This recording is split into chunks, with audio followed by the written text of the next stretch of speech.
하나님, 나의 심장으로 당신을 사랑합니다. 자, 옆에 보시고요. 부부끼리 눈 마주치시고, 연인끼리 눈 마주치시고, 남자들끼리는 조금 짜증나지만 그래도 애정을 가지시고, 예수 그리스도의 심장으로 당신을 축복합니다. 자, 반대편 보고요. 예수 그리스도의 심장으로 당신을 축복합니다. 자, 2단의 말씀하겠습니다. 여기에 제가 나눈 프린트물에 이렇게 있습니다. 두려워하지 말라, 내가 너와 함께함이라. 놀라지 말라, 나는 내 하나님이 됨이라. 내가 너를 굳세게 하리라. 참으로 너를 도와주리라.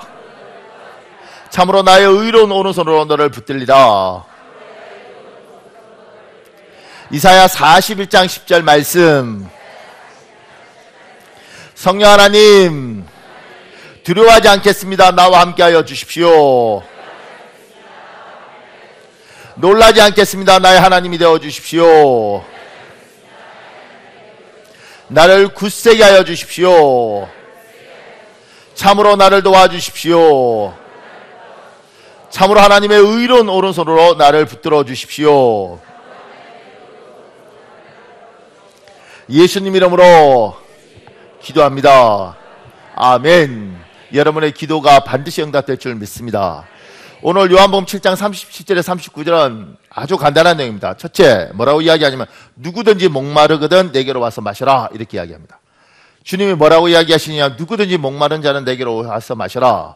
두 번째, 그 우물물을 퍼먹는 게 아니라 너의 안에서 우물이, 생수가 터져 나올 것이다. 두 번째, 세 번째, 그 생수가 성령이다, 이렇게 이야기하는 거예요. 제가 이 말을 설명하겠습니다. 여러분은 목마르십니까? 그냥 물 먹으면 되죠.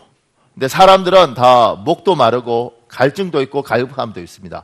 단순히 물이 아니라 우리 인생에는 필요한 것들이 참 많은 겁니다. 그런데 사람들이 필요한 것을 찾아서 궁극적으로 찾는 게 뭐냐, 이렇게 이야기하면 철학자나 일반 사람들이 결론이 행복이라는 겁니다. 여러분이 왜 돈을 법니까? 행복하기 위해서 돈을 버는 거예요. 지금까지 왜 돈 버시는지 모르셨습니까? 여러분이 왜 영어 공부를 합니까? 행복하기 위해서 하는 겁니다. 모르셨습니까? 목사님, 제 영어 공부의 목표는 토플인데요. 왜 토플을 치냐고요. 그래서 왜 유학을 가느냐고요. 유학 가는 목적이 뭐냐고요. 제가 영어 공부 좋아하는 사람들 만나본 적이 있습니다. 영어 공부가 목적인 사람들이 있습니다. 정말 영어가 목적이에요. 제가 묻습니다. 영어가 목적인 이유가 뭐냐? 자기 영어가 좋대요. 저는 영어 잘하는 거지도 만나본 적이 있고, 영어 잘하는 이상한 사람도 만나본 적이 있습니다. 미국 가면 많습니다. 미국 거지는 영어를 잘해요. 미국 거지는 영어를 잘해요. 그러니까 영어가 목적이 되면 거지로 살 수도 있어요. 영어가 목적이 아니고 영어를 잘하는 건 이건 수단이라고요. 이 수단을 통해서 뭐요? 행복을 향해서 가는 겁니다. 돈을 열심히 버는 이유가 뭡니까? 돈이 목적입니까?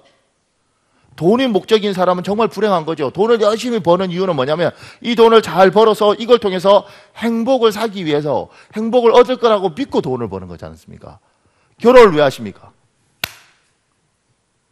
행복하기 위해서 내가 이 남자를 선택해서 결혼하고, 행복하기 위해서 내가 이 여자를 선택해서 결혼하는 거 아닙니까? 혹여 여러분들 중에 뭐 이런 거 꿈꾸는 사람 있습니까? 목사님, 저는 저의 행복을 위해서 결혼하는 것이 아니라 이 남자의 행복을 위해서 제가 헌신하기 위해서 이 남자와 결혼했습니다. 그 여자 이상한 여자예요. 살지 마세요. 목사님, 무슨 소리십니까? 저는 이 여자의 행복을 위해서 제가 종처럼 이 여자를 섬기기 위해서 결혼했습니다. 다 거짓말이에요. 믿지 마십시오. 강동수, 그런 말 했어? 이나영, 나는 초등학교 때부터 널 봤는데 너의 행복을 위해서 내가 죽도록 헌신하기 위해서 난 너와 결혼했다. 거짓말이다. 사람은 왜 결혼하느냐면 이 사람 통해서 내가 행복하고 싶어서 졸졸졸졸 따라다니는 거예요. 그래서 이 여자가 딴 남자 만나면 승질내고 이러는 이유가 뭐냐면 내 행복을 뺏기지 않기 위해서 그렇게 결혼하는 게 뭐냐면 더 행복하고 싶어서 이 사람하고 24시간 붙어있으면 행복할 줄 알고 그래서 결혼하는 거잖아요. 그리고 결혼할 때 뭐죠? 결혼행진곡?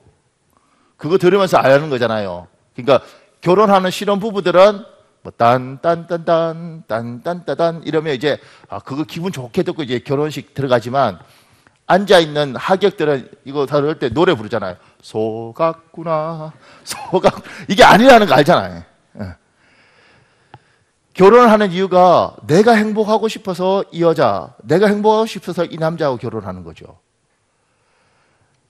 우리가 결혼을 하든 돈을 벌든 심지어 뭐 박사학위나 이런 걸 딸 때도 박사학위가 목적이 아니에요. 박사를 따겠다고 계속해서 10년 동안 박사 따겠다고 노력하다 보면 미칩니다.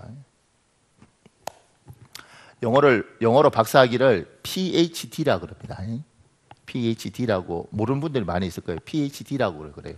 일반적으로 미국 사람들이 나 박사학위 받았어 그러면 I got PhD 이렇게 이야기해요.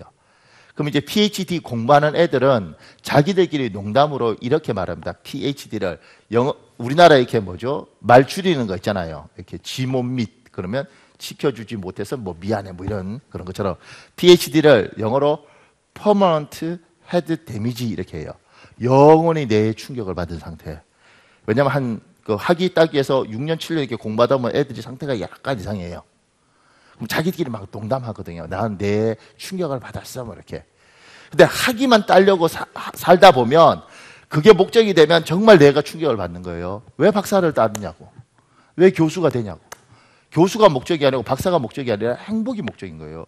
제가 봤던 가장 끔찍한 사람은 미국에서 축도로 공부를 했어요. 그래서 정말 한 10년 만에 박사를 받았어요. 한국에 제가 다녔던 대학 모교의 교육학과 교수로 채용됐어요. 교수 되기 어렵잖아요. 얼마나 기뻤겠어요. 채용되고 한 달 됐을 때 암 판정 받았어요. 그것도 말리기.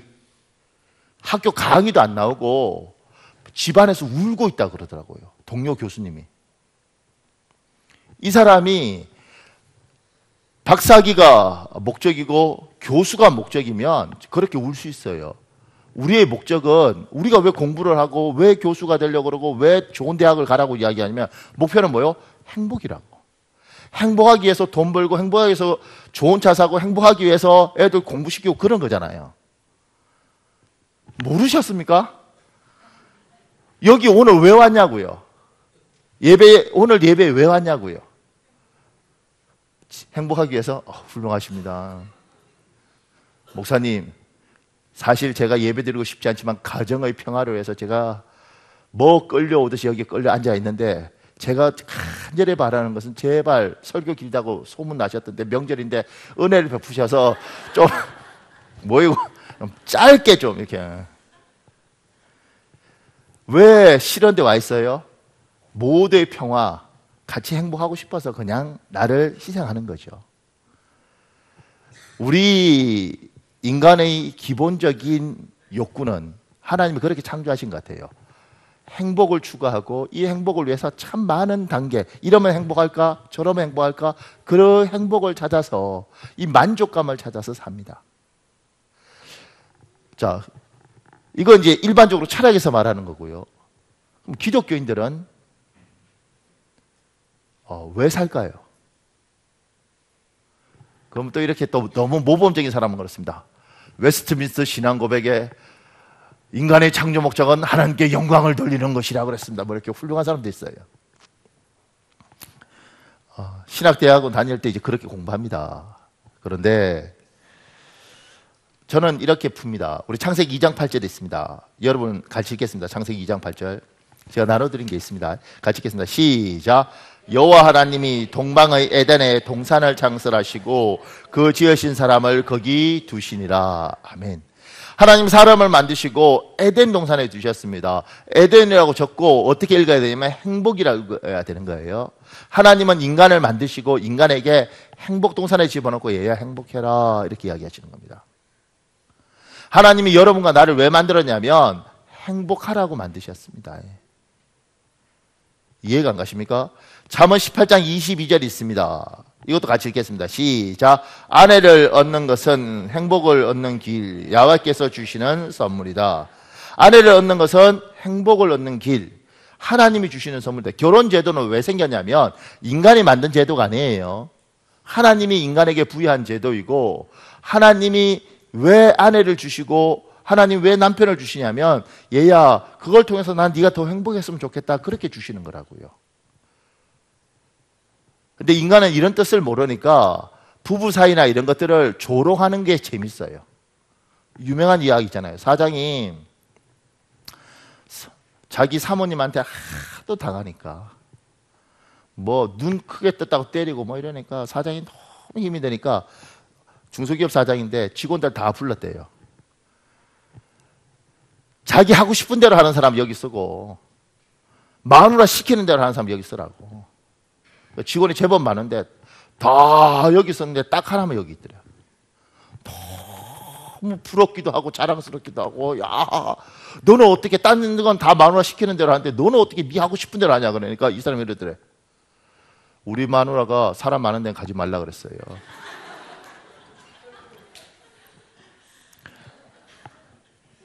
부부 사이가 참 행복한 사이인데 안 행복하도록 우리가 조롱하고 그거 갖고 막 웃고 막 이렇게 해요.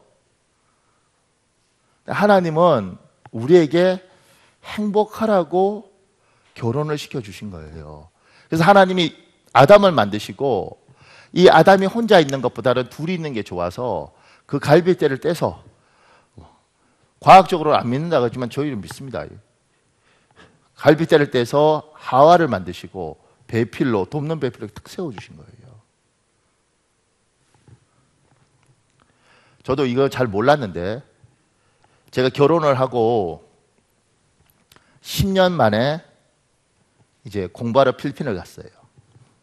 근데 제가 이 사역자들은 스트레스를 풀 방법이 별로 없어요. 그래서 우리는 먹는 걸로 풀어요. 제가 결혼할 때 70kg였는데 전도사로 나가니까 86kg 확 찌더라고요, 그냥. 왜냐면 이렇게 피곤한데 우리가 어디 가서 뭐 노름을 하겠어요. 우리가 풀 방법이 없으니까 목사들은 그러니까 결국은 먹는 걸 풀어요. 그러니까 내가 뭐 많이 먹는다고 시비 걸지 마세요. 오직 그거 하는데 그냥 먹어요, 이렇게. 그래서 쪄버렸어요, 이렇게. 이제 그 몸이 한 90kg 이렇게 해서 계속 유지되더라고요. 자랑스럽게. 그러면서 필리핀에 공부하러 딱 갔는데 10년 만에 몰랐죠. 10년 만에 한 달쯤 더 있으니까 손톱 발톱이 길잖아요. 손톱 어떻게 깎겠는데 발톱을 깎으려고 그러는데 이 배 때문에 이게 안 돼, 이게 안 잡혀. 발톱 누구한테 깎아달라는 사람도 없잖아요. 그러니까 누가 깎아주겠어요, 내 발톱을. 깎으려고 정말 애를 쓰면서 갑자기 눈에 눈물이 뚝 떨어지더라고. 왜냐하면 결혼해서 10년 동안 내가 내 발톱을 깎아본 적이 없는 거예요. 누가 깎아줬다고? 돕는 배필이. 사랑하는 아내가 깎아줬다고. 이 설교를 하고 나면 집안에 가서 분쟁이 나요. 목사님은 깎아줬다는데요. 근데 또 삐딱한 여자들이 있어요. 그런 이야기 하면, 그래, 부러웠구나. 그럼 내가 깎아줄게. 이러면 집안에 평화로울 텐데, 목사님은 사모님 깎아줬을까? 뭐 삐딱하면 그래. 묻지 마세요. 그러니까 내가 발톱을 깎으면서 어떤 생각이 들었냐면, 10년 만에, 결혼해서 10년 만에 내 발톱을 내가 깎는 거예요. 그러면서 아내가 참 그립더라고. 그리고 그 깎아준 시간들이 정말 행복했구나. 이 생각을 했어요. 아무도 아멘도 안 하고 감동도 안 받고 뭐 이렇게. 우리 할수 말씀은 감동십사. 우리 교회 이제 내년 되면 이제 우리 교회 표 같은 거 이렇게 쭉 정리해서 홈페이지에 다 띄울 텐데, 우리 교회는 아내가 남편 발톱을 깎아주는 교회 뭐 이렇게 적을까? 아마 새신자가 등록을 안 할 거야. 우리 교회는 호라비만 등록하는 교회 뭐 이런.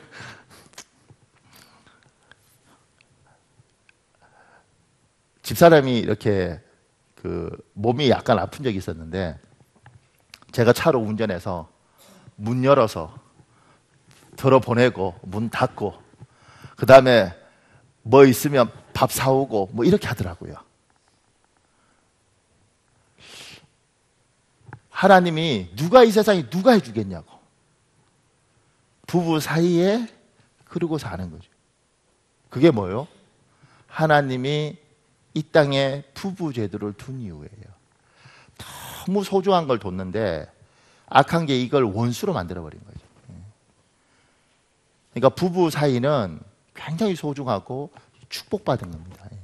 이 축복받은 것을 너무 많이 망가뜨려 놔서 참 마음이 아파요. 잘하면 이것보다 귀한 게 없습니다. 이거보다 귀한 게 없어요. 하나님 왜 부부 관계를 허락했냐고요? 행복하라고. 누가복음 11장 28절도 있습니다. 여러분이 읽으십시오. 시작.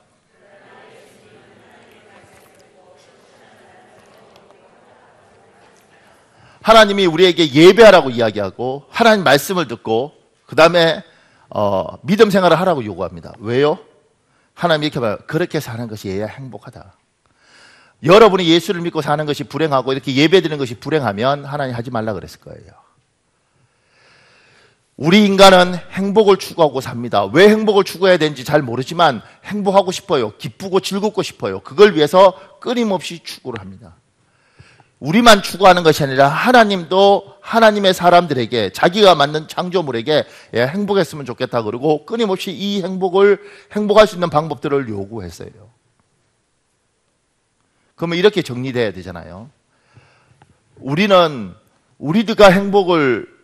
행복에 대한 목마른 갈증, 갈급함이 있고 하나님도 우리를 행복하게 만들기 위해 정말 갈급해 하시고 목말라 하셔서 그렇게 갈급한데 그러면 당연히 우리는 어느 곳에든지 이 목마름을 해결할 수 있는 우물이 열려있고 기쁘고 즐거운 인생을 살아야 되는데 이 땅에 사는 사람은 그렇게 안 산다고요.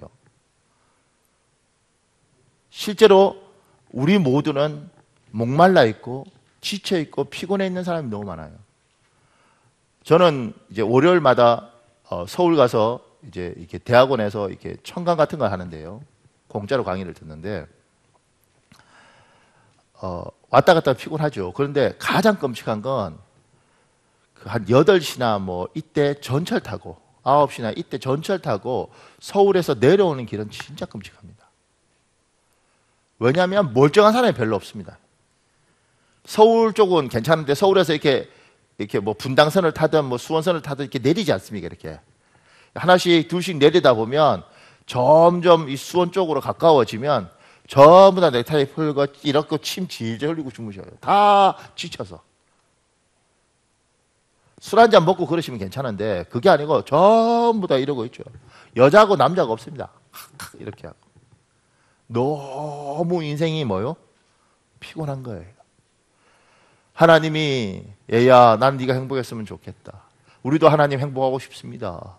그런데 우리가 정작 그 행복을 해결할 수 있는 목마름을 해결할 수 있는 풍요로운 우물물을 풍요로운 생수를 못 먹고 있는 거라고요. 왜 이렇게 행복하고 싶은데 왜 하나님이 행복하라 그러는데 우리는 행복하지 않는가? 제가 그걸 3가지로 이렇게 정리해놨습니다. 첫째 이렇게 적어놨습니다. 삶이 행복하지 못한 이유는 지혜가 부족하기 때문이다. 너무 당연하지 않겠습니까? 우리 잠언 4장 7절에 있습니다. 잠언 4장 7절 여러분 읽으십시오. 시작.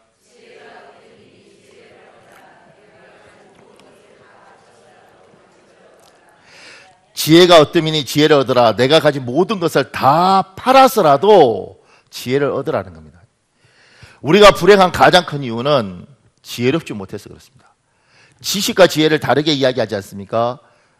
지식은 배우는 것이고 지혜는 그것을 응용하는 것이다. 그런데 저는 이렇게 생각합니다. 지식은 가르칠 수 있는 겁니다. 여기서 여기에 가르쳐 주면 되는 겁니다. 지혜는 이 배운 게 뭔지 이게 이거구나 깨닫는 게 뭐냐면 그게 지혜입니다. 가족이 소중해. 학교에서 가르치죠. 외웁니다. 가족이 소중하다. 가족이 왜 소중한지는 이게 이거구나 깨달아야지 몸으로 느껴야지 그때부터 뭐요? 지혜가 되는 겁니다. 그래서 제가 전에 김지아 씨 읽어드렸지 않습니까? 내가 나이가 들어서 나무를 사랑하게 된 것은 깨달아서가 아니라 외로워서다. 내가 나이가 들어서 아내를 사랑하는 것은 외로워서가 아니라 깨달아서다. 이런 멋있는 시를 읽어주면 눈빛이 2가지 하나씩 들으면서 이거 하나 하고 하나 둘째는 우리 목사님이 밤매다 온 것처럼 생겨도 그래도 문학적이구나 뭐 이렇게 있어야지 그냥 시를 읽든 그 사람은 원래 이렇게 전쟁하는 투쟁하는 시만 쓰던 사람 아니에요.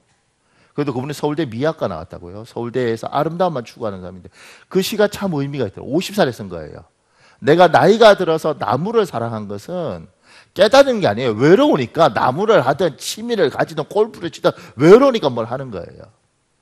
근데 나이가 들어서 아내를 사랑하는 것은 외로워서 사랑하는 게 아니고 시간이 지나서 그 긴 세월 내가 감옥 가 있는 동안 내가 힘든 동안 나와 함께 있어줬던 이 여자에 대해서 얼마나 소중한지 깨달으니까 그러니까 아내가 귀한 걸 아는 겁니다. 이게 뭐예요? 이게 지혜인 거예요. 가족이 소중하다 지식. 그게 뭔지를 알아듣는 게 이거구나. 이게 뭐예요? 이게 지혜. 우리가 지금 살아가면서 지금 정말 많은 사람들은 지식은 넘쳐나는 거죠. 왜냐하면 검색하면 다 나오니까. 근데 그게 무슨 말인지 몸으로 느끼는 것들, 깨달아 아는 것들, 이 지혜가 부족한 세대라고요. 지식은 풍요롭지만 지혜가 부족하니까 시끄러운 거예요. 보세요. 지혜라는 건 이런 겁니다. 제가 보면 많은 사람들이 사람한테 야단치고 막 이렇게 또 그 아내한테도 너무 많은 걸 요구하고 남편한테도 너무 많은 걸 요구하고 자식한테도 너무 많은 걸 요구해요. 그래서 이렇게 말하는 사람이 있어요. 목사님, 저는 완벽주의자입니다. 이래요. 장난컨대 그렇게 말하는 사람하고 놀지 마십시오. 지는 지가 멋있는 줄 알아요. 저는 일을 하면요 처음부터 끝까지 완벽하게 합니다. 이렇게 이야기해요. 사랑하는 여러분, 하나님이 세상을 지을 때 천국은 완벽하게 짓고 이 땅은 부족하게 지으셨어요. 인간을 만들 때 완전하게 만들지 않고 부족하게 만드셨어요. 부족한 세상에 부족한 인간이 사는 거예요. 부족한 세상에 부족한 인간이 사는데 이 부족한 인간과 부족한 인간이 힘을 합쳐서 부족한 것들을 보완하면서 살도록 하나님이 만드셨다고요. 그게 결혼이고 그게 가족이고 그게 교회예요. 그런데 지혜가 부족하니까 전제가 잘못된 거죠. 완벽하게 일을 해야 되고 완벽한 사람이 돼야 되고 내 새끼는 완벽해야 돼요. 그러니까 인생이 불행한 거예요. 나도 완벽하지 않고 내 마누라도 완벽하지 않고 내 아내도 완벽하지 않고 내 새끼들도 완벽하지 않고 내가 하는 일도 완벽하지 않아요. 다 부족한 거예요. 그렇기 때문에 부족한 것들은 그 정도 했으면 수고했다. 그만큼 했으면 잘했다. 그 정도만 해도 대단하다. 이렇게 가는 거예요. 그래야 모두가 사는 겁니다. 전제가 잘못되면 죽습니다. 왜 일을 이렇게 했었어요? 완벽하게 해야지. 그러는 순간 멀어지는 겁니다. 너 내 아들이지. 내 아들이 왜 이 모양이야? 아빠는 완벽한 사람이잖아. 너도 나처럼 완벽해야지. 그 순간 멀어지는 겁니다. 내가 부족한 걸 알면 얘야, 아빠도 많이 부족한데 노력했는데 너도 노력하면 잘 될 거야. 너는 지금 아빠 나이 때보다 훨씬 괜찮아. 이렇게 말하는 거예요. 우리 부목사님들한테 물어보십시오. 저는 부목사 하면서 목사님들 맨날 그렇게 야단치셨어요. 잘해야지! 제대로 해야지! 하나님 일을 완벽하게 해야지! 이렇게 하셨어요. 상태가 안 좋은데 내가 어떻게 완벽하겠냐고. 지금도 밥 먹으러 가면 어저께인가? 어디 밥 먹으러 갔는데 술 드시겠습니까? 그래서 내가 확 엎어버리라. 왜? 목사의 느낌이 없는가 봐. 이렇게 술 권하려고 그러다가 술 안 드시게 생겼는데 혹시 목사님 이래야 될 텐데 술 드시겠습니까? 웃긴 집은요 3번도 권해요. 더 웃긴 건 그러니까 허름한 집에 가니까 그런 거예요. 허름한 집에 가면 그 주인 아저씨가 한 잔 이렇게 채서 이렇게 오셔서 이러고 밥 먹다가 그냥 숟가락 던질 수도 있어요. 그러니까 사람을 그렇게 보이는가 보죠. 여기서 이제 여러분이 고개를 끄덕이면 난 상처가 깊습니다.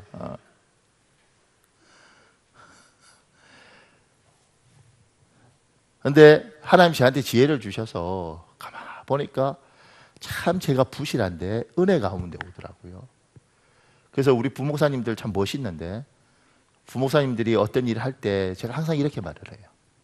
목사님 참 잘했다. 목사님 나는 그 나이 때 그거 생각도 못했어. 지금 목사님 정말 잘했고 목사님 내 나이 되면 더 멋있을 거야. 이게 내가 한참 후배들한테 그렇게 이렇게 마음 맞출 필요 없잖아요. 솔직하게 그렇게 이야기해요. 그러니까 같이 살더라고.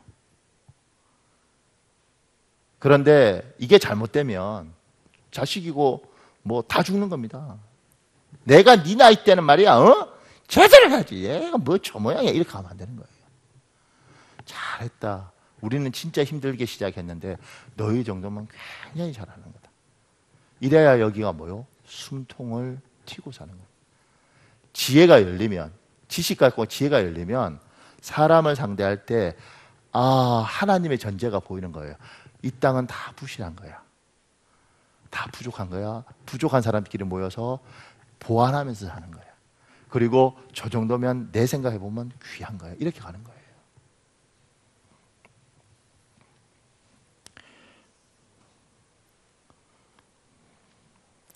제가 말에 대한 이야기도 잠깐만 하겠습니다. 하나님 앞에서 하나님께서 우리에게 지혜를 주시면 사실은 언어도 굉장히 복되게 변합니다. 지금 이제 뭐죠? 이 추석이잖아요.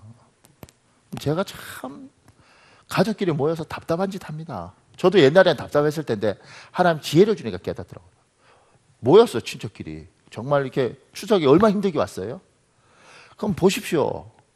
여러분들 지금 내려가는지 안 내려가는지 내려가면 100% 친척끼리 모여 있어서 특히 안 믿는 집안들은 믿는 집안도 좀 그런데 안 믿는 집안은 술 한잔 하고 오늘 추석이에요? 내일 추석이에요? 오늘 추석? 오늘 추석. 나는 안 내려가니까 몰라요. 오늘 추석인데 아마 오늘 저녁에 한 10시쯤 되면 집안끼리 막 싸우고 이제 막 그럴 거야. 왜냐하면 고돌이 치자고 모여서 고돌이 치고 술 한잔 먹고 그러다가 뭐죠? 이렇게 딴 돈 주머니에 숨기고 이러면서 이제 막 한판 해요. 친척끼리 모여서 아주 레파토리가 파래요, 내가. 근데 제가 이렇게 보면서 참 가족끼리 모였으면 행복할 텐데 왜 저렇게 불행할까? 왜 저렇게 싸울까? 그 중에 가장 큰 게 뭐냐면 말의 지혜가 부족한 거예요. 그래서 애들이 오면 물어. 너 언제 결혼하냐? 그렇다. 남자친구는 있니? 이렇게 물어. 지금 표정들이 그 묻는 게 뭐예요? 얘는 그 묻는 순간 집 나가요. 왜냐하면 남자가 있고 그다음 결혼할 놈이 있으면 데리고 오든가 이미 지가 떠들어서 온 동네. 이해 안 가십니까? 내려올 때 데려오지 못했고 그 다음에 입 다물고 가만히 있는 거 보면 별로 결혼하기가 좀 어려운 거예요. 그러면 그냥 우리도 눈치 보고 가면 가만히 있으면 되지. 지금 9월달이잖아요. 뭐 수시 뭐 이런 거 할 때 너 대학은 어디 가는 거야? 수시는 넣었어? 왜 묻냐고 왜? 걔가 됐으면 이미 그냥 전화로 다 돌렸습니다. 뭐가 안 좋은 거야. 그러니까 그냥 있는 거야. 그러면 뭐요? 가만히 있으면 돼요. 왔구나 이러면 돼. 보자마자 그냥 어이구 취직은 됐니? 됐으면 이미 신문에 광고를 했든 뭘 했겠지. 그러니까 친척끼리 만났을 때 내 조카지만 편하다고 편하게 하는 것이 아니고 물으면 안 되는 거예요. 그냥 눈치 이렇게 보고 잘 왔다 맛있게 먹어 그렇게 해야 되는데 꼭 물어. 그래서 예의 속을 기어이 뒤집어. 저번에 그놈 잡지 괜히 헤어져 갖고 그렇다고 그놈이 돌아오나? 왜 그딴 이야기를 하냐고 다 뒤집어놔. 그러니까 내가 이게 보면서 예수를 믿으면서 아니 안 믿어도 지혜가 너무 부족한 거예요. 그러니까 우리 교인들은 분명히 해야 될 게 그런 말 하려면 남자 있어? 없구나. 야 내가 이번에 그 검사 임용된 내 친구 동생이잖아. 걔 만나. 그리고 전화번호를 딱 주든가. 이러면 해도 돼요. 그냥 물어 그냥 아무나 이렇게. 대학 같은 것도 대학 아이고 떨어졌구나. 내가 서울에 대학교 총장하고 형 동생 하지 않냐. 거기 전화하면 거기서 그 실용 뭐 이런 건 그냥 면접으로 받아줄 수 있대. 전화번호 줄 테니까 가서 찾아뵈. 이러려면 묻고 그러지 않으면 그냥 가만히 있으십시오. 답답하시죠? 그 답답함을 참으면 지혜가 넘치는 것이고 요거 하면 집안이 시끄러지는 겁니다. 그러니까 하나님의 사람들이 명절 때 잘 모여서 행복할 수 있는데 괜히 쓸데없는 말. 아이고, 형님, 그 작년이지 아니지, 뭐 15년 전에 그 가져가셨던 돈 1,500만 원 그거 언제 주실 겁니까? 이렇게 막. 돈 있으면 진작 줬지. 못 주는 거 보면 모르겠어요. 그러면 가만히 있으면 돼요, 그냥. 그래서 옛날 일 덜 쳐내고, 뭐. 저는 지금도 우리 외가가 참 좋았거든요. 근데 지금도 안 잊혀지는 건 그거 다 안 믿으셨으니까. 제가 어렸을 때 저희 외삼촌들이 추석 때 되면 이렇게 모이는 거예요. 그러면 외할아버지 이야기를 하더라고요. 외할아버지 이야기를 하는데 저희 외할아버지가 이제 뭐 포항에 제법 땅도 있는 부자에 그 다음에 이제 할아버지, 뭐 중조 할아버지가 선비직을 해서 이렇게 시험 쳐서 초시 뭐 이런 거 합격해서 가 쓰고 이렇게 다니셨대요. 나는 몰라요. 사진만 봤지. 그러면 나는 이제 앨범 보다가 사진 보니까 가 쓰고 이렇게 배짱 마른 분이 이렇게 있고 뭐 초시 합격하고 이랬으니까 양반일 거 아니에요. 그러니까 집안이 괜찮은가 보다 이렇게 생각했다고요. 그런데 이 삼촌들이 밤에 우리 아버님 술 드시고 그 개울가에 헛디디셔서 겨울에 처박으시고 뭐 이런 이야기 하는 거야. 제가 그때 굉장히 어렸는데 열심히 들었어요. 아, 우리 외할아버지는 가 쓰고 선비가 아니고 술 드시고 길거리에 처박혀서 또랑에 처박히 이렇게 되는 거예요. 그러니까 유관사님 괜찮아요? 그러니까 그런 이야기들을 왜 하느냐고. 애들 보는 앞에서 그냥 가만히 있든가 좋은 이야기만 하든가. 그러니까 지금도 할아버지는 그런가 갑자기 생각하는 거예요. 왜냐면 할아버지를 내가 봤던 기억도 별로 없고 이러니까 그냥 그런 이야기 안 하셨으면 앨범 보니까 있더라고요. 그리고 뭐 이렇게 있어서 유초시 우리 집안이 우리 외가가 양반 가문이구나. 할아버지가 초시 시험을 쳤구나. 뭐 이렇게 알고 자랑스럽게 생각할 텐데 괜히 뭐 술 드시고 겨울에 오시다가 또랑에 처박히셔서 이런 이야기. 그러니까 안 좋은 이야기는 안 하면 되는 겁니다. 그러니까 지혜가 부족하면 다 불행해지는 겁니다. 사랑하는 여러분, 하나님 여러분을 많이 행복하기를 원하시는데 지혜가 충만하길 예수님으로 축복합니다. 무엇보다도 말의 지혜가 있길 예수님으로 축복합니다. 또 하나는 우리가 인생이 힘든 이유는 제가 이렇게 적어놨습니다. 삶에 행복하지 못한 이유는 인생의 수고와 짐이 너무 많기 때문입니다. 우리 마태복음 11장 28절 같이 읽겠습니다. 시작. 수고하고 무거운 짐진 자들아 다 내게로 오라. 내가 너희를 쉬게 하리라. 아멘. 여러분, 우리 인생이 제가 애들 태어나면 저 아이들이 살아가는 인생을 우리가 생각해보면 참 힘들 거예요. 요새는 얼마나 무서운 세상이냐면 초등학교 들어가기 전에 이미 한글 이런 건 다 떼고 초등학교 들어가는 겁니다. 제가 초등학교 들어갈 때는 초등학교 들어가서 기억년을 썼는데 지금은 한글 다 떼고 초등학교 들어가고 초등학교 6학년짜리들은 중학교 공부를 6학년 때 다 해요. 중학교 3학년짜리들은 고등학교 공부를 이미 해요.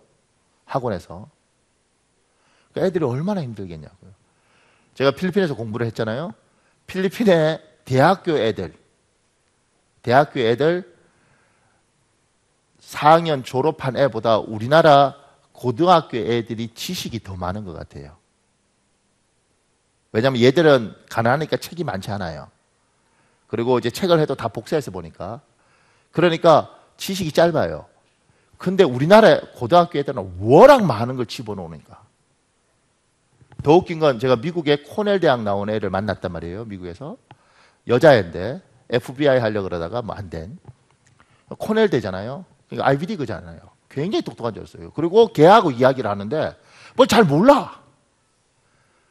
한국 사람들은 다 아이비리그 대학 들어가면 뭐 천재라고 생각하잖아요. 같이 이야기하는데 뭘 잘 몰라요. 그러니까 세계 지도 이야기하니까 세계 지리를 잘 몰라. 무슨 경제 이야기하는데 경제를 잘 몰라요. 제가 이렇게 물어봤어. 나중에 제가 가르친 애하고 결혼했거든요. 얘 맞냐, 코넬? 맞대. 근데 내가 왜 이게 등기 없냐? 졸업해서 증권 뭐 이런 데 가서 돈도 1년 한 1억 정도 버는 여자였다고요. 내가 얘 뭐 등기 없냐? 그러니까 고등학교 때 몇 과목 안 배우는 거예요, 이게. 우리처럼 애들 집어넣어놓고 우리는 화학, 물리, 지구과학, 화학도 1, 2 뭐 이런 거 배우잖아. 물리. 그다음에 역사도 한국 역사, 세계 역사, 지리도 그냥 지리, 뭐 세계 지리 뭐 이렇게 배우잖아. 그러니까 고등학교 때 거의 한 20과목 이상 막 내가 버틸 수 있을 만큼 집어넣으니까 우리나라 애들이요 굉장한 많은 지식을 가지고 있더라고요. 얘들이 뛰어난지는 모르겠지만 기본 지식 자체가 고등학교 때 비교하면 잽이 안 되는 거예요. 그렇게 공부를 시키니까 애들 인생이 얼마나 피곤하겠냐고. 우리 애들이 그 인생을 애들이 살아가요. 어저께 우리 사모하고 이야기하면서 야, 우리가 애가 셋인데 쟤들 결혼할 때 전세라도 얻어줘야 될 텐데 갑자기 비리 목사가 되고 싶더라고. 비리 목사. 집을 어떻게 얻어줘? 아들이 셋인데. 지금 여기 적어놓은 이 목사님 있잖아요. 제 스승인데 저분이 이제 저보다 더 어린 한 40 몇 살 때 어느 날 집에 가다 보니까 집에 통장이 있더래요. 우리 집이 저축을 다 한다고. 통장을 보니까 사모님이 막 뺐더래. 그래서 뭐냐고. 그러니까 애들 집 사주려고 통장을 만들었다는 거예요. 그 집도 애가 셋이거든요. 그래서 목사님이 집을 사주려고? 예. 얼마씩 모은데? 한 달에 10,000원요. 1년에 12만 원, 10년에 120만 원. 참 순수해요. 언제 집을 사겠어? 그러니까 갑자기 그 생각 들더라고요. 여보, 우리 애들은 어떻게 결혼시키지? 그러다가 제가 이제 묘수를 얻은 게 우리 사모하고 이렇게 얘기했어요. 여보, 우리 하나님 믿으니까 기도를 정말 세게 해서 돈 많은 집 외동딸 그리고 결혼시켜서 우리 아들 셋이니까 안 와도 돼요. 우리 집에 그냥 이 집에 가서 그냥 살면 돼. 그냥 우리 그렇게 기도하자. 그리고 우리 사모 그러면 얘들 명절 때는 그냥 여보 얘들 다 장가 보내고 우리 둘이는 은퇴 딱 하자마자 오지나 이런 데 가서 선교사로 그냥 살다가 그냥 죽자. 그냥 오지 마. 그리고 우리한테 손주 봐달라는 말도 하지 마. 왜냐면 그 처가가 이렇게 외동딸이고 이러면 얼마나 잘하겠어요. 그죠? 그러니까 잘 살라 그래. 그냥 셋 다 그냥 다 보내고 우리는 우리 집 가지고 우리가 잘 팔아서 그냥 우리 살자. 우리 막내가 노린다고요. 아빠 그 집 놔줘 이러고. 10살짜리가 10살짜리 그러더라고요. 그 집 놔줘 이렇게. 이런 짐들이 우리를 맡고 있죠. 결혼시켜야 되고 공부해야 되고 인생이 참 수고롭습니다. 근데 그 짐을 내가 지는 거예요. 혼자. 어떻게 버티겠냐고 인간이. 어떻게 견디겠냐고 사람이. 그래서 하나님이 이야기하는 거예요. 네가 지혜가 있으면 이 수고하고 무거운 짐을 너 혼자 지지 말고 이 세상을 창조한 나 여호와 내가 살아있으니 나에게 이 짐을 좀 넘겨라. 하나님 안 믿는 사람은 결국은 자기가 지고 자기가 살다가 죽을 겁니다. 그래서 독해지는 겁니다. 왜냐하면 내가 견뎌야 되고 내가 이겨야 되는 겁니다. 이 세상이 얼마나 무서운 세상이에요.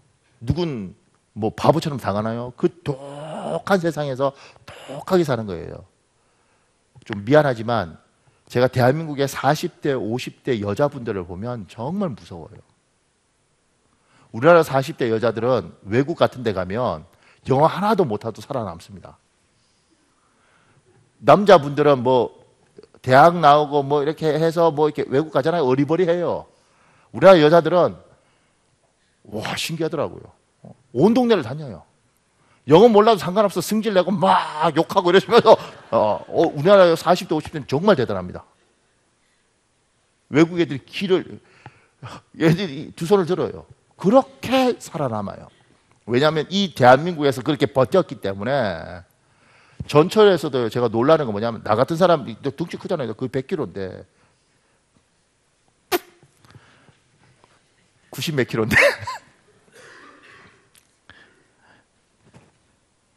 아니 1kg만 더 찌면 100kg지만 99kg인데 그런데 이런 등치도 지하철 사람 많을 때 출퇴근할 때 타면요 가방에 뭐가 놓습니다 이렇게. 왜냐면 그 엄청난 그 물결에 어떻게 이기지 못하겠다. 그냥 죽여라 이러고 그냥 있으면 그냥 이게 왔다 갔다. 대신 이제 이게 손이 요새는 무섭더라고 손이. 그래서 손만 여기 두고 이렇게 왔다. 잠깐 이렇게 뭐지 자매들 이렇게 건드리면 안 되잖아. 이렇게 해서 왔다 갔다 이렇게 그냥 죽여라. 근데요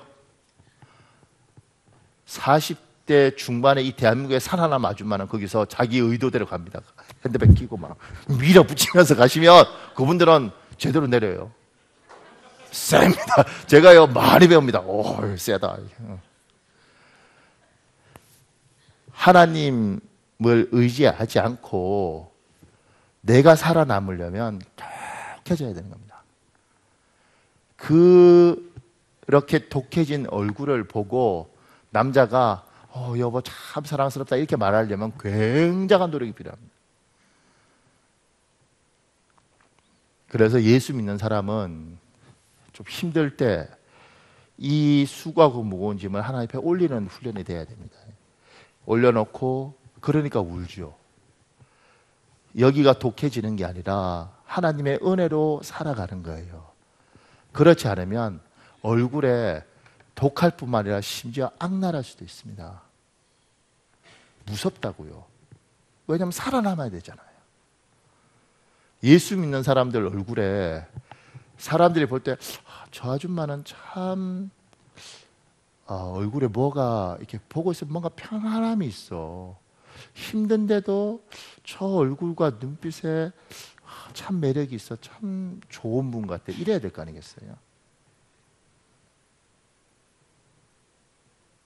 쫙 보는 순간 그냥 누구래? 권사님이라고 이렇게 되면 안 되지 않겠어요? 그러니 수고하고 무거운 짐을 가지고 교회에 와서 하나님 앞에 올리십시오. 하나님 힘이 듭니다.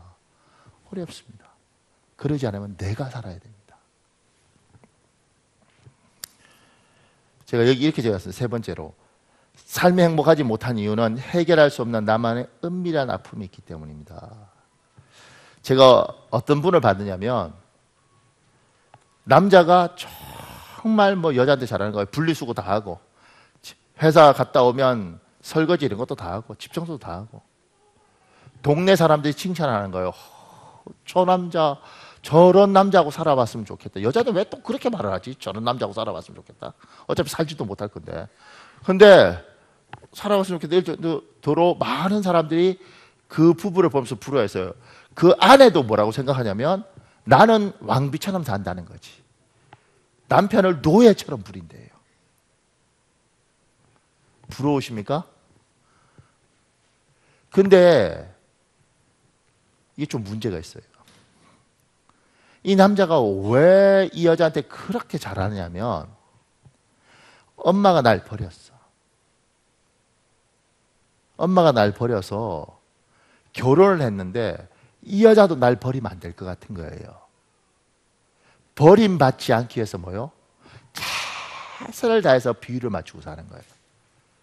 그 가정이 행복할 거라고 생각하십니까? 그게 사랑이라고 생각하십니까? 아니면 집착이라고 생각하십니까? 버림받지 않기 위해서 공포로 바들바들 떨고 있다고 생각하십니까?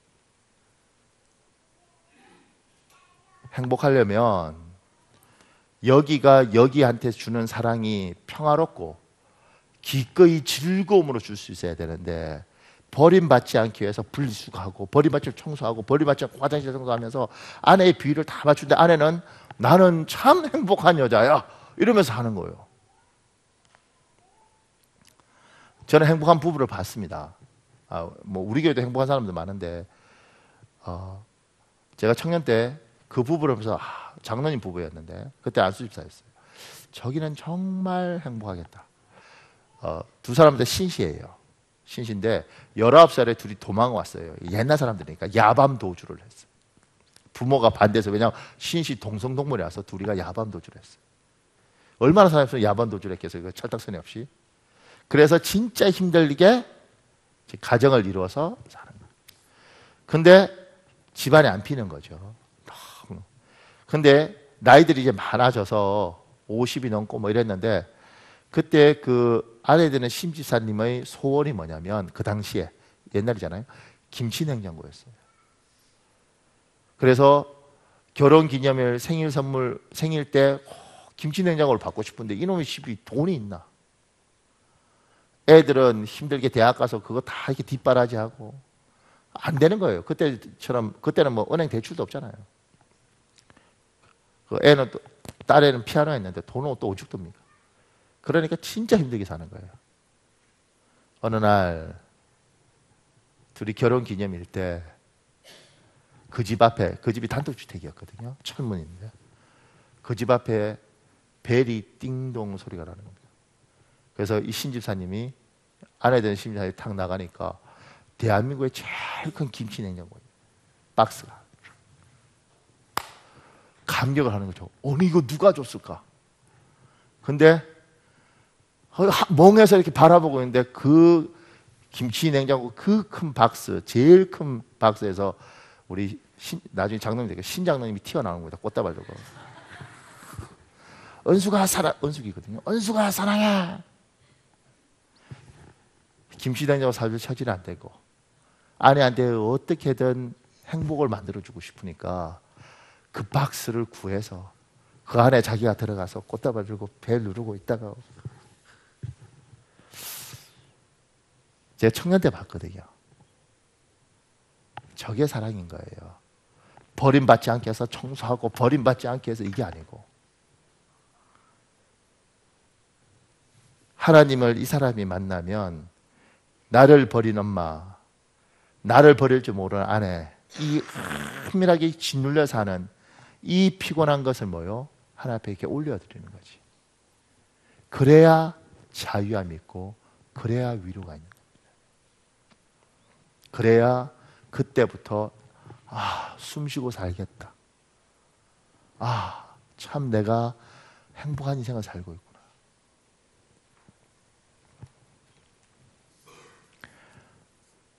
제가 지금까지 전한 말씀을 정리하고 더 설교할게요. 보십시오.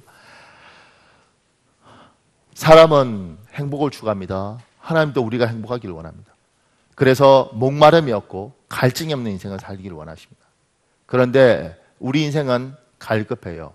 왜냐하면 지혜가 부족하게 살고 우리가 너무 수고하고 무거운 짐이 많은 세상에 살고 그리고 또한 우리의 삶들 속에서 깊이 숨겨져 있는 고통들이 있기 때문에 하나님이 행복하기를 원하고 우리가 행복을 찾지만 우리 인생은 행복하지 않습니다. 그래서 하나님께서 요구하시는 거예요. 얘야 내가 너에게 지혜를 주겠다.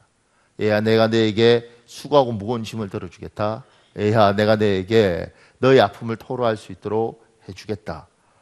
그러시면서 하나님께서 우리에게 뭘 주시냐면 하나님의 영인 예수의 영인 성령을 우리에게 주시는 겁니다.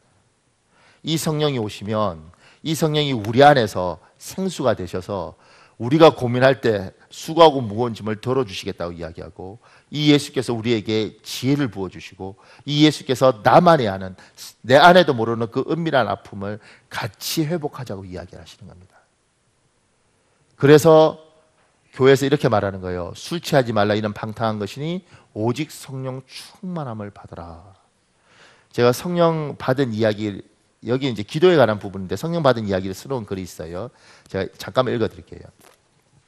내가 전도 대상자를 놓고 기도할 때는 한 사람의 이름만 부르는 것이 아니라 보통 수백 명에서 많으면 몇천 명에 달하는 사람들의 이름을 부르며 기도하게 된다. 그 많은 이름들을 부르며 기도할 때 마음속으로 동네 한 바퀴를 돌면서 전도 대상자의 집 앞을 지나가는 상상을 한다. 기도를 하면서 동네 한 바퀴를 도는 셈이 되는 것이다. 그래서 이래저래 한 바퀴 기도라고 이름 지은 것이다. 1988년 들어 안산이 도시로 자리를 잡아가면서 번화가를 중심으로 유흥업소들이 생겨나기 시작했다. 당시 공단은 활황을 이루었고 돈이 모이자 향락업소들이 하나둘 생기기 시작한 것이다. 자고 일어나면 대형 술집, 나이트클럽, 스탠드바 같은 것들이 생겨났다. 나는 자전거를 타고 전도를 다니면서 이 유흥업소들을 내 한 바퀴 기도의 대상으로 정해야겠다고 결정했다. 공단에 희망 없는 사람들을 살리려고 제가 왔는데 술집 때문에 영혼이 병들어갑니다. 술집들 다 문 닫게 하시고 그 사장들도 다 예수 믿게 하소서. 그렇게 매일 주요 술집의 이름을 부르며 기도했는데 얼마 후 놀라운 일이 시작되었다. 그 당시 안산에서 민속촌이라는 유명한 요정이 있었다. 그런데 우리 교회 다니는 윤 집사라는 분이 자신이 다리를 놓아줄 테니 민속촌의 여주인 되는 K씨에게 전도를 해달라는 것이었다.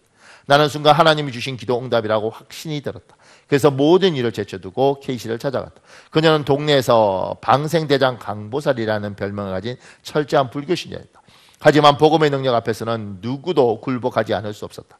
열정으로 사형리 예수 복음을 전하자 K씨는 내 앞에 무릎을 꿇더니 앞으로는 예수 믿고 살겠다며 어떻게 하면 좋겠느냐고 물어왔다. 나는 영적 기도부터 하도록 했다.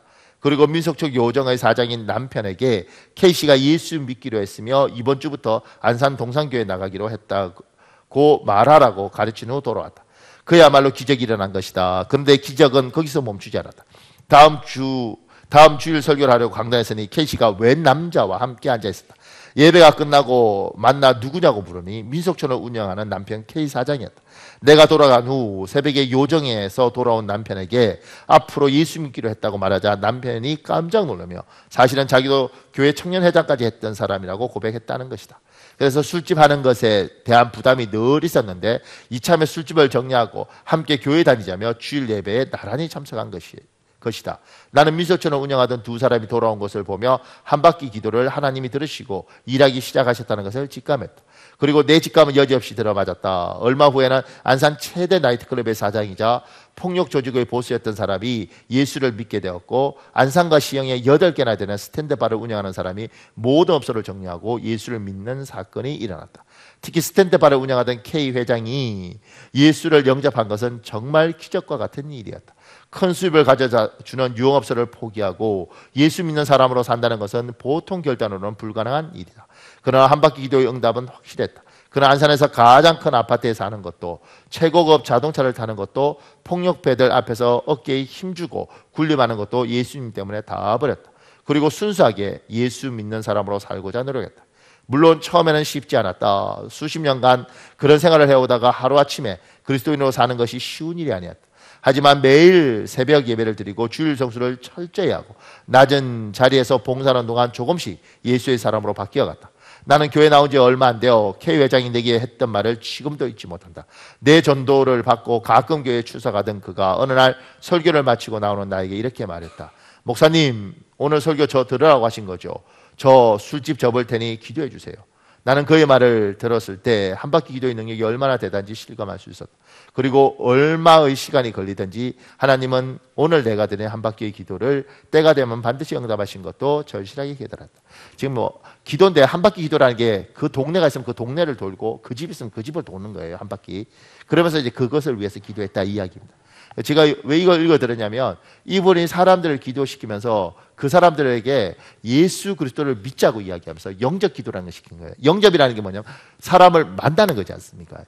예수님, 내가 주님을 만나고 싶습니다. 나 좀 만나주세요. 이게 뭐예요? 이게 영접 기도인 거예요. 여러분들 중에 행복을 추구하는데 그 행복이 되지 않는 여러 가지 문제가 있다면 오늘 이 시간에 예수 그리스도를 만나시길 예수님으로 축복합니다. 그러기 위해서 제가 여기 설명을 붙여놨습니다.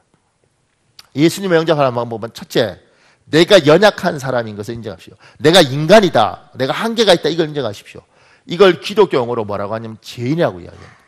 죄인이 엄청난 죄를 져서 죄인이 아니라 연약한 인간, 하나님의 도움을 필요로 하는 인간, 이걸 기독교 용어로 죄인이라고 합니다.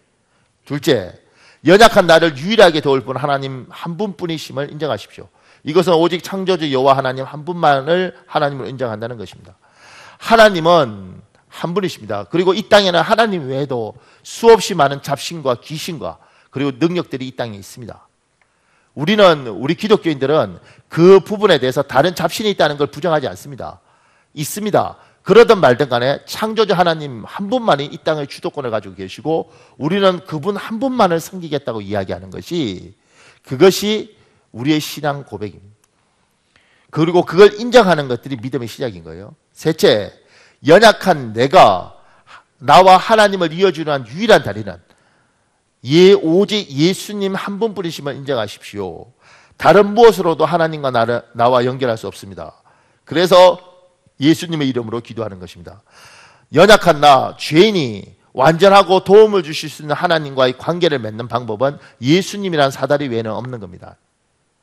마호멧 안 되는 거예요. 부처님 안 되는 겁니다. 오직 예수님, 그분을 통해서 하나님과 관계를 맺는 겁니다. 그리고 그 하나님을 믿겠다 그럴 때 하나님 어떻게 하냐면, 그리고 이제부터 예수의 영, 이걸 성령 하나님이라고 이야기합니다. 이 성령 하나님을 마음에 모셔드리고 성령 하나님의 인도하심을 따라 세상을 살겠다고 고백하는 것, 이게 하나님이 영접하는 겁니다. 여러분이 연약한 인간이라는 걸 인정하고 부족하고 한계를 느낀 사람들, 잘 보십시오. 여러분들 중에 인생 살아가면서 지금 이 자리에 똑똑한 사람도 많고 잘난 사람도 많을 텐데, 여러분들 중에 살아가면서 야, 세상 정말 대단하네, 내가 젊은 날 한번 붙어보면 이길 거라고 생각했는데 내가 이길 수가 없네, 세상이 너무 거대하네, 내가 한계를 인정한다, 내가 부족한 인간이다, 연약한 인간이다, 이걸 인정하는 것, 이게 제일인 거예요. 그걸 깨닫지 못하면 아직 젊습니다. 그걸 깨닫지 못했으면 아직 세상 모르는 겁니다. 왜냐하면 세상 무섭습니다. 대단합니다. 왜냐하면 잘난 사람, 우리보다 잘난 선배들이 이 세상을 침치고 있기 때문에 그렇습니다. 그런 연약함을 인정하고 하나님에게, 하나님 이 땅에 많은 신이 있지만 예수 그리스도 여호와 하나님 그분만이 세상의 창조주임을 인정하는 거예요. 그래서 우리 기독교가 독선적이라는 것은 불교가 나쁘다고 이야기하는 게 아닙니다. 이슬람이 나쁘다고 이야기하는 것이 아닙니다. 거기도 신이 있고 거기도 뭐가 있겠지만 우리는 창조주 하나님, 여호와 하나님 이 한 분만이 이 세상을 주관하는 하나님이라는 거예요. 나머지는 뭐요? 다 가짜라는 겁니다. 이 죄인과 이 하나님, 이 둘 사이를 내가 찾아가는 것이 아니라 나와 이 하나님 사이를 예수 그리스도가 이어주고 이 예수 그리스도 이름으로, 예수 그리스도의 능력으로 내가 하나님 앞에 가는 겁니다. 이렇게 하나님 앞에 예수님 이름으로 도와달라 그랬을 때 이 하나님께서 우리에게 생수를 부어주신데 그게 뭐예요? 그게 성령 하나님이 우리 안에 오셔서 우리와 더불어 함께 하시면서 우리에게 지혜를 주시고 우리에게 우리의 수고하고 무거운 짐을 들어주시고 우리의 은밀하고 힘든 부분까지 가져가신다는 거예요. 이렇게 해달라고 기도하는 게 뭐예요? 이게 영적 기도입니다. 오늘 이 시간에 저는 이 자리에 하나님이 부른 사람이 있다고 믿습니다. 여러분 중에 하나님을 믿고 싶은 사람이 있습니까? 오늘 꼭 하나님 만나시길 예수님으로 축복합니다. 제가 잠깐 기도하고 제 따라 기도하는 시간을 가지겠습니다. 하나님, 이 시간에 주님을 초청합니다. 이곳에 하나님을 정말 만나고 싶어하는 사람들이 있을 거라고 믿습니다.